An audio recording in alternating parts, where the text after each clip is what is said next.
Hey there, let's bust some freelance myths. 1. Freelancers make substantially more money? Absolutely not. Sadly, this isn't always the case. Although freelancers can out-earn salaried employees, freelancers might make the same or less than regular company staffers. This myth exists because many freelancers are paid a total amount without taxes being taken out. Although freelancers can earn more, they wind up paying more taxes at the end of the year than a staffer who has had their taxes taken out from each check. 2. You don't have a boss.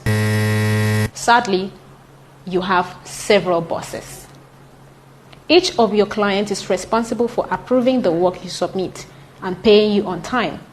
So instead of one boss, you have several bosses. 3. Freelancing is easier than a real job? Not true.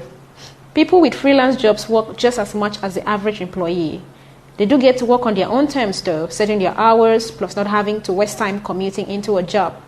This means that there's more time to dedicate to both work and play. If you're ready to pursue freelance jobs, we can help you out. Start on www.community.com.